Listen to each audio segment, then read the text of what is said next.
guys, Dave Canterbury at the Pathfinder School.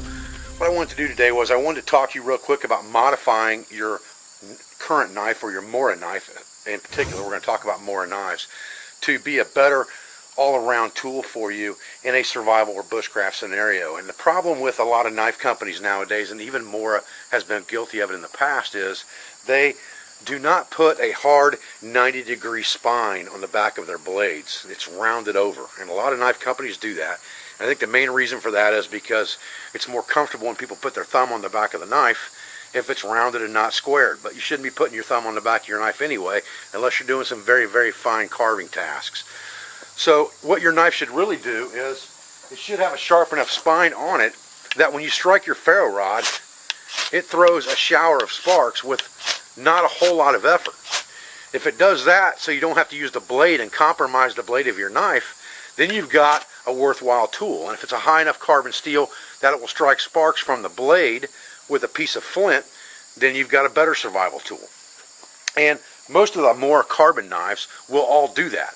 The problem with many of the Mora carbon knives is they don't have that 90-degree spine. The Mora Bushcraft Black is, in my opinion, one of the better all-around knives that Mora sells for a knife that's not full tang. And just because it's not full tang doesn't mean it's worthless. It just means you need a saw or an axe to be careful of how hard you're going to be batoning this knife and how big of wood you're going to process.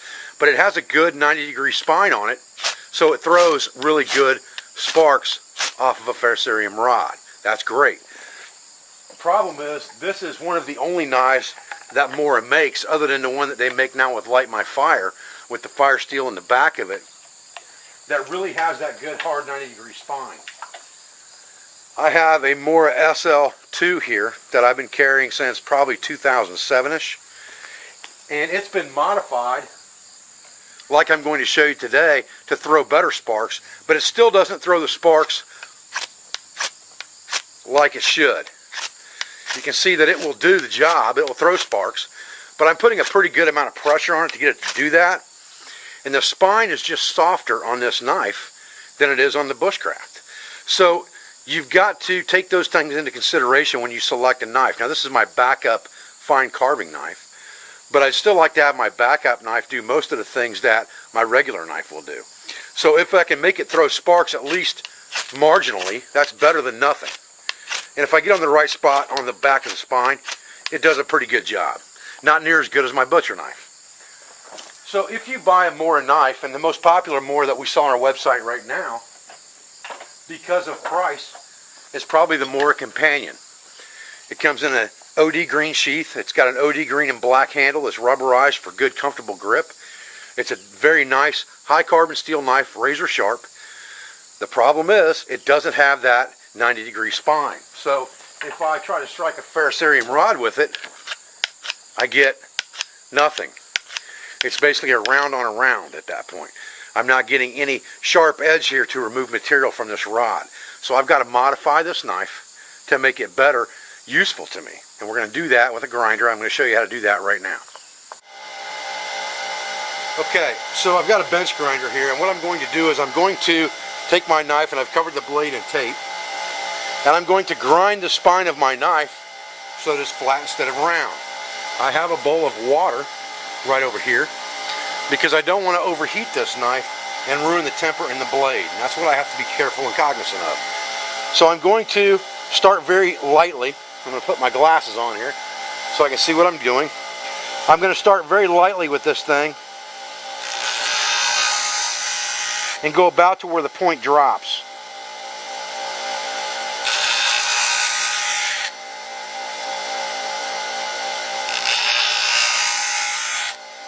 Trying to keep it nice and flat.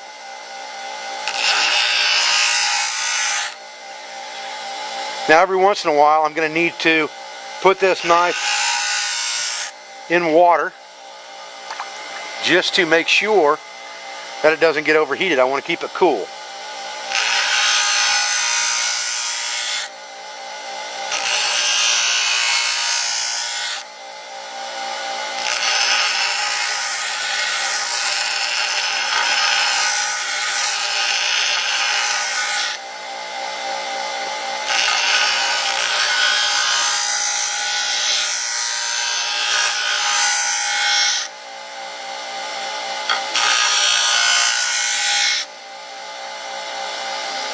There we go. Now we're starting to get some edge built up on there, where it's a good flat 90, and that's what we're after.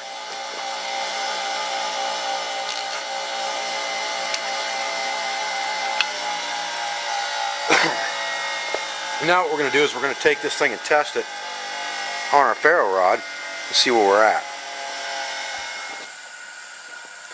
Okay, so now we've ground off this spine, we've kept it cool. We didn't change the temper because we haven't changed the color anywhere. And now we're getting this. A whole lot better situation now. And this has got a much harder spine than that 2.0 does. I can tell by how many sparks this thing's thrown. I don't have to put very much pressure on it, and it's just showering the sparks. And that is exactly what I'm looking for.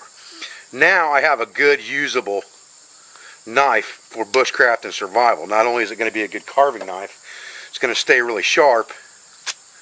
It's also going to be very good for use with my ferrocerium rod and or flint and steel for fire starting. Okay guys, so quick 2-minute modification to a $20 knife, and now we've really got something worth having. Now we got something that just throws a shower of sparks. We know it's going to stay sharp. We know it's going to be great for carving, great for feather sticks, great for any fine tasks that we need to take care of, and we know it's going to be good for fire starting as well in the event that we have to use it for that instead of our main knife, or if it is our main knife. I'm Dave Canterbury at the Pathfinder School. I thank you for joining me for this video. I thank you for everything you do for me, for my school, my family, friends, sponsors, and affiliates. I'll be back with another video as soon as I can. Thanks, guys.